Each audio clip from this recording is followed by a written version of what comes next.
In this bonus video for first time knits, I'll be showing you how to make a pom-pom using just your wool, your hands and a pair of scissors.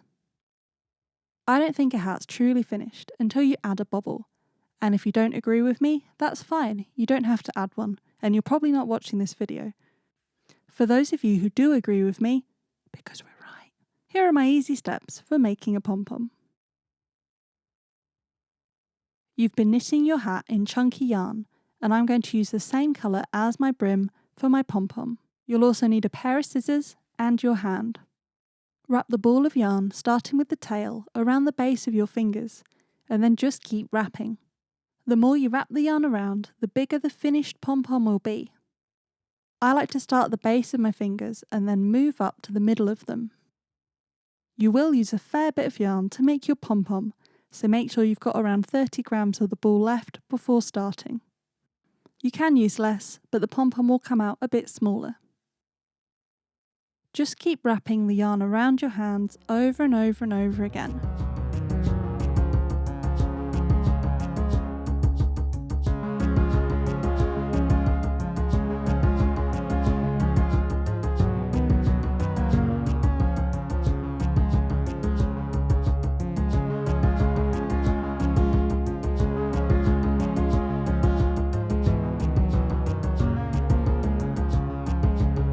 Keep wrapping the yarn until you're happy with the thickness of it, and like I said, the thicker it is around your hand, the bigger the finished pom-pom will be.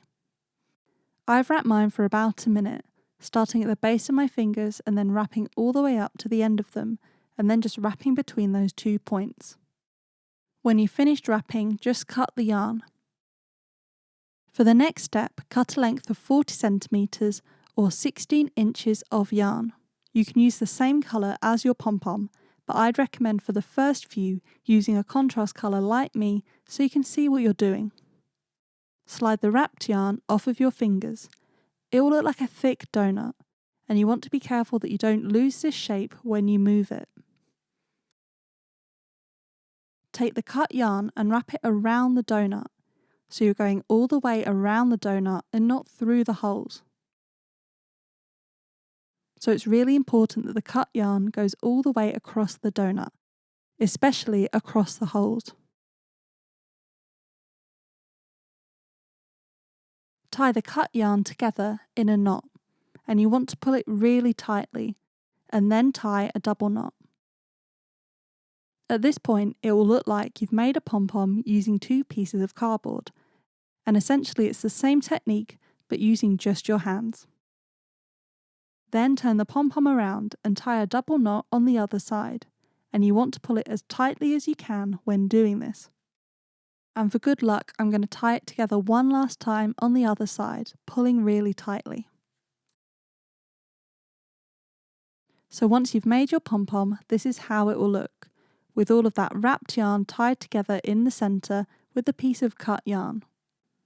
Now, like with a regular pom-pom, all you have to do is cut the edge of the wrapped yarn. Grab your scissors and cut one side of the wrapped yarn. So you want to cut through the centre of the loops made by the wrapped yarn. As you do this, the loops will split in half, creating the pom-pom. Be careful to only cut through the wrapped yarn and not through the piece that you tied the pom-pom together with. If you do this, you'll lose your pom-pom, and that's why I recommend using a contrast colour for the first few that you make. Once you've cut all the loops for this side of the pom-pom, then just repeat these steps for the other half. You can cut the wrapped yarn quite roughly, as you'll be neatening it up later. Once you've finished cutting all the way around the wrapped yarn, this is how it will look. So you'll have those 2 fluffy sides, with the yarn that you tied around it in the middle. Roll the pom-pom in your hands to even it out. And now it's my favourite part of pom-pom making, giving it a haircut. You don't have to trim down your pom-pom, you can leave it like this so it's a bit scruffy, and then just sew it onto the hat. But I like to trim mine down so it's nice and fluffy. Trim the strands until the pom-pom's about a third smaller than its original size. You will lose a fair amount of the pom-pom when trimming it down, I recommend trimming it over a bag as it will make a mess. If you don't want to waste the strands, you could always mix them with some toy stuffing and use them when stuffing your next knitting project.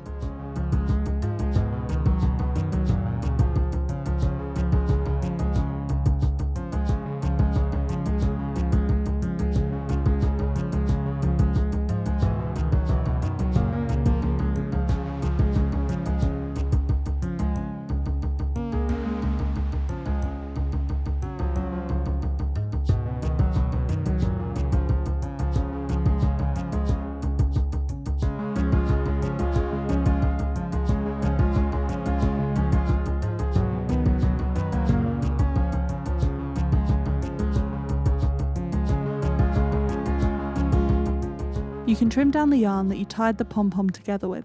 Just be careful that you don't cut through it as you'll lose the pom-pom. Now that the pom-pom's all finished and you've tidied up all that fluff mess, you can add it to the hat. Grab your hat and place the pom-pom in the top centre of it. Then cut a length of yarn that matches the pom-pom or the hat. Thread the yarn through a darning needle and then push it through the hat from the inside to the out, leaving a tail to weave in later. Then push it all the way through the centre of the pom-pom and out.